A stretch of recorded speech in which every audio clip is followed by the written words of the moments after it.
So Wall explained that he's kind of picking up the intensity every single day, and today was more of a higher paced practice. Just how did it feel out there, and how can you use this next week to kind of gear up for games again? Yeah, I feel good. Obviously, a tough one today. I think just get our legs under us after a little break, but no, it's good to get out there, get some touches. Guys are working hard, having fun, and getting back in the rhythm. So these next few days are kind of work days, and we're embracing the challenge here.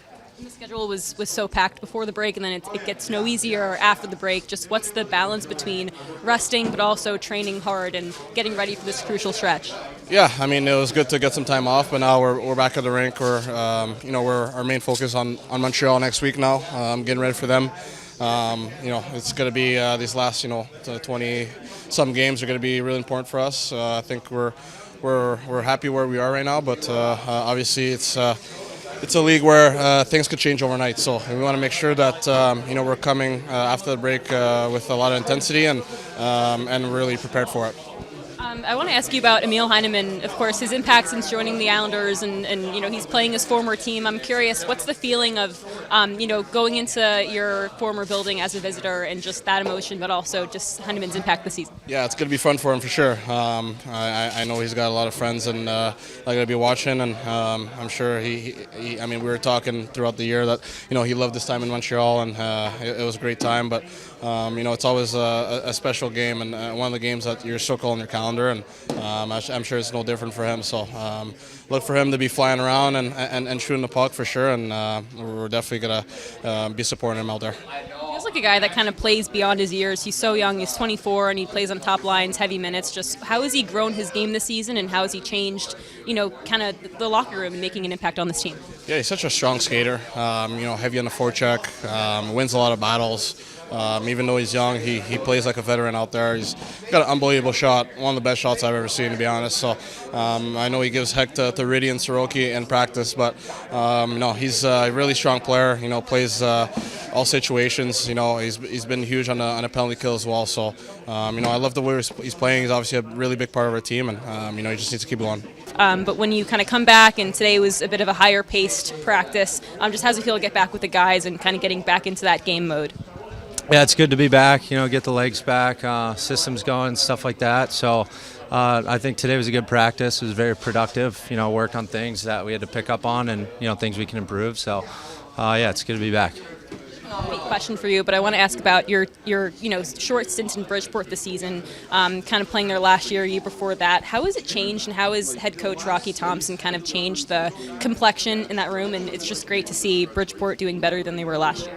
Yeah, it's great. All the guys that come up here, they do really well, and they contribute here, and they play a big part as well. So, it's good to see, guys put in work down here and then get rewarded and get called up. Last year, I can relate to a lot of those guys. So, it's a lot of games, and the travel's tough, on the bus and stuff like that. But they're doing a great job right now. They're stringing together a bunch of wins. So, Rocky's great. He was great with me. He helped me a lot. Video sessions, and he's just very detailed as a coach, and he's he holds every single player accountable, and he's very intense. It's what you're demanded from him, and if you don't bring it, you won't play. So it's good to have a coach like him down there. Was there anything in particular that he taught you that stuck with you in your game now? He just kind of harped on consistency, and bringing it every shift, bringing what you're good at every shift and trying to impact the game with what you're good at, and not trying to steer away from who you are. And I think that's a good job. That's one thing that he did with me that really helped. It's just keeping that in your mind and instilling it in you. Patrick explained to us yesterday that, day one was more about getting, your feet moving on the ice, and today was a bit more of a higher paced practice. Just how good does it feel to be back with the guys after a pretty lengthy break? Oh, it's great. It's nice to get some time with your family, spend some quality time with them, and be with the kids, and get away from the game for a few days, and reset. We played a lot of hockey and had a lot going on leading up to it, so it was nice to take a step away, but it's always great to come back, see the boys, and see how everyone's breaks were, and see a couple of guys with some nice tans for coming back from where they were, and but at the same time, we're back to work here, getting our feet back under us, and looking forward to the challenge ahead, the position we put ourselves in, and having a great final 24. Yeah, and 24 games in 48 days, I believe. Just the schedule does not get any easier. It was packed before the break. What's the balance between resting and rejuvenating, and also training hard to be ready back when you face Montreal next week? Yeah, I mean that's why we're here today, and have 10 days or 9 days, whatever it is, to prepare ourselves for that Montreal game. That's plenty of time for us, but got to put the work in, and then after that, it's just you got to take care of yourself. Once that game's over, you start the process of recovering for the next night, and you just got to do all the right things in between it and take care of yourself. And when we're in that groove, you don't realize how tired you are or anything like that. Guys are, you find a way to play good hockey and to be focused and all of that. But I think before the break, when it was finally over, you realized, how gassed we were after that Jersey game. So it's not going to be anything different. Every team's going to go through it, but just got to take care of your body, take care of yourself, and get ready for each night. I want to ask you about Emil Heineman's impact this season. Of course, coming in, he was kind of a underrated guy, with the trade last summer. Just what kind of impact has he made on the team and just his contributions to the Islanders? Well, Heine goes out and works every night, and he's a moose. He skates extremely hard.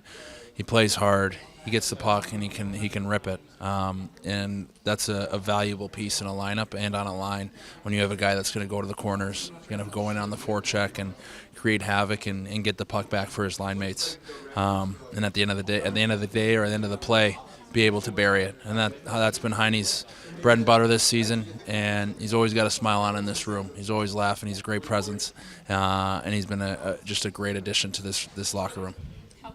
How quickly was he able to get that trust, not only from you guys as teammates, but also from Waugh that you've seen? Well, I think pretty quickly. I think when he showed up at camp, he was ready to go, and I think his style is very reflective of how we want to play, and the identity of this team. And you need guys like that are going to go and do all the do a lot of the hard work, and he's one of them, and he does it with great skill and great effort. So I think he earned that pretty quickly and had a great start to the season and has continued on that path. So I don't think it took much time for him to earn some trust. Would you say he kind of plays a bit more mature and beyond his years? Because you look at his, he's 24 years old and he plays with, top players, top lines. Does it kind of surprise you that he's playing at that level? Well, I think for a lot of young players, it takes maturity for them to understand what they can bring and their role that they can play and finding their spot within a lineup. And I think Emil's done a phenomenal job of understanding who he is and how he plays the game and playing it the best way within his game as possible. And he's not trying to do too much. He's not trying to be somebody he's not. He's playing his game and he's playing it hard. And I think for a young guy, the sooner those guys typically figure that out, the better they start to do. And the other facets of their game can grow, but they're starting with a great foundation. Speaking of roles, how long did it take you to kind of figure out your net front presence, greasy goal type of style? Was that kind of how you played before the Islanders? Like, when did you kind of settle into that role? I kind of knew if I was going to have success in this league, it would have to be around that area.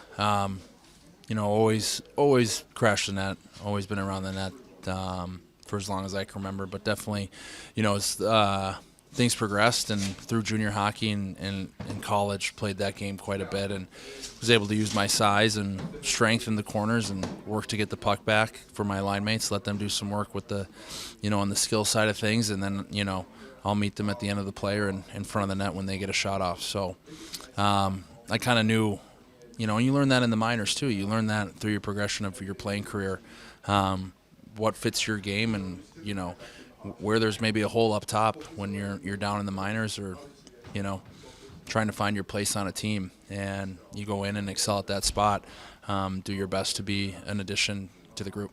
Speaking of minors, I want to ask you about Bridgeport, of course, from the perspective of the guys that have come up here and filled necessary roles, and also Bridgeport being a 500 team this year, kind of bouncing back from last year. How good is that to have as a farm team? Well, it's really important. I think I know, I haven't been able to see them much, obviously, at all, but I know, Rocky was here during camp and the group of guys that they have down there, how they run their practices and, the focus that they have on the development side of things. And, just looking back on my time down there, it was extremely important for me to, spend every week solely focused on hockey and rounding out my game. You doing the PK and playing all spots on throughout the lineup and understanding how to round out your game is really important for, when you do come up, what role you're going to be playing. And it depends on it sometimes if you need to be in the top 6 one night or come up and just play a fourth line role. Those can be different at nights, and you're playing with guys that like different things and play the game a different style. So to be versatile in that respect is really important, and the minors are a phenomenal opportunity to go and work on that.